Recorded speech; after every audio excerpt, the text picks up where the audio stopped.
Hey guys, welcome to Rewind Toys. I am your host, Jason Emmett, and today we're going to take a look back at a really popular toy, I guess, from the 80s. I mean, it's sort of a toy. Look, if you were around in 1985, it would have been pretty much impossible for you to have missed this trend. Hell, 40 years later, and it's still fairly popular. One day on the show, we're going to take a look at the monster phenomenon that was the Cabbage Patch Kids, which I suppose we should have maybe done first because, whatever. But today we're going to be talking about the global phenomenon that had everyone caught up in this gruesome storm, the trend that was directly inspired by those Cabbage Patch Kids that I just mentioned. These were the Garbage Pail Kids.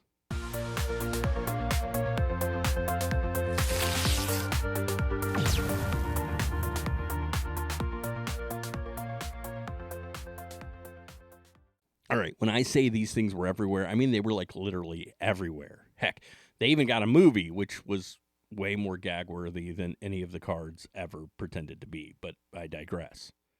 So like I said, this whole thing started way back in 1985. We need to start our journey with the Topps Trading Card Company. Now, Topps, who most knew as a sports card company, had seen the mega sensation that was Cabbage Patch, which again, I guess we probably should have talked about first. Now, they were considering designing a line of trading cards and had brought in Pulitzer Prize-winning cartoonist Art Spiegelman, to help out, to get a few renderings, things like that. Now, according to Spiegelman, he was in his office one day chatting with Stan Hart, a member of Topps, and Stan made a comment about parodying the Cabbage Patch Kids, and it just sort of stuck in his brain. You see, Spiegelman had previously created the wacky packages. These things are really cool. I wouldn't mind owning some of the originals of these as well.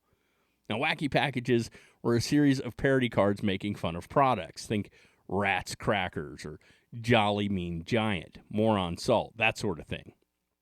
Those had started in the 60s, and by 1985, there had been talk of doing one that made fun of Cabbage Patch Kids. Spiegelman, he had a thought.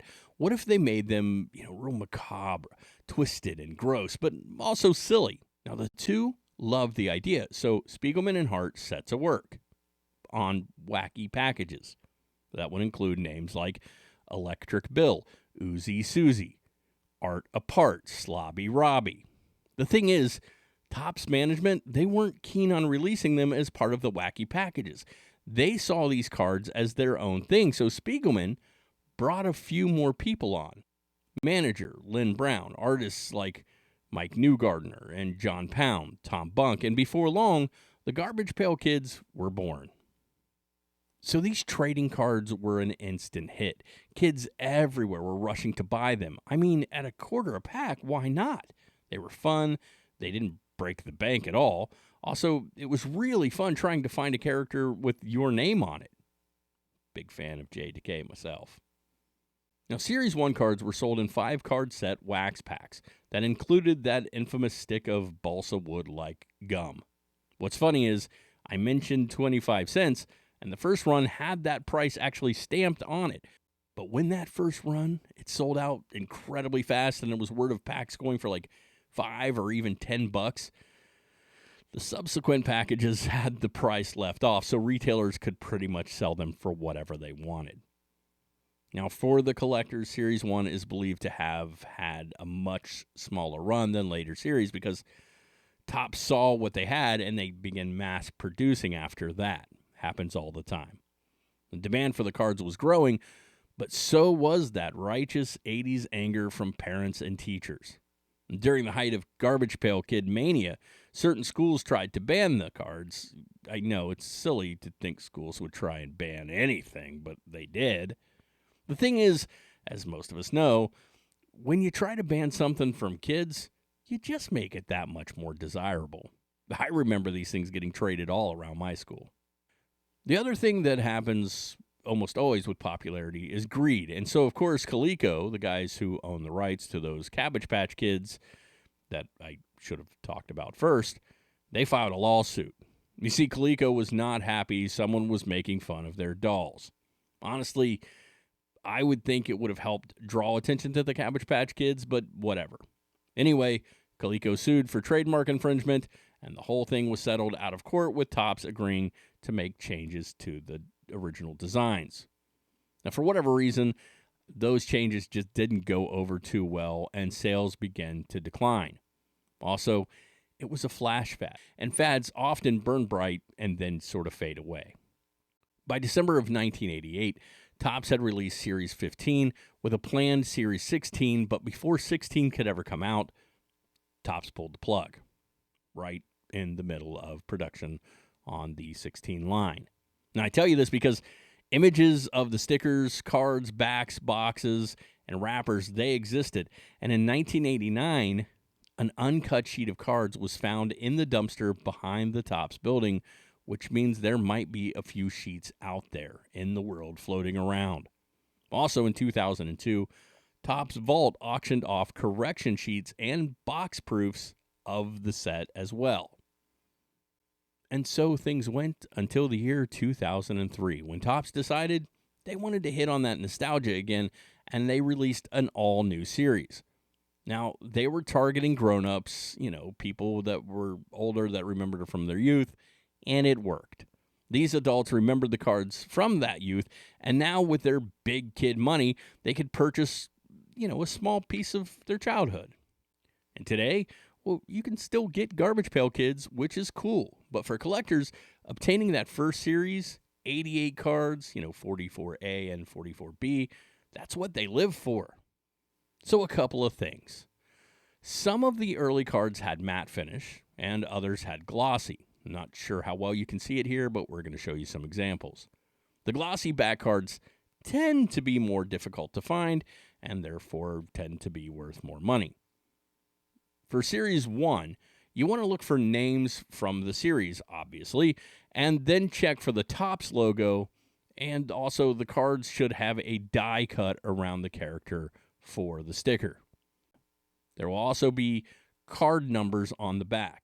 Anything above 41 is likely an original Series 2. Oh, and of course, condition always matters. Is the card centered? Are the edges in good shape? Etc. There's a lot to learn. I mean, it's like collecting comic books. Also, don't assume just because it's a Series 1, you have hundreds of dollars in your hand. A lot of them range between $5 to $10 a piece. But also don't assume they aren't worth anything, because a few are worth a lot.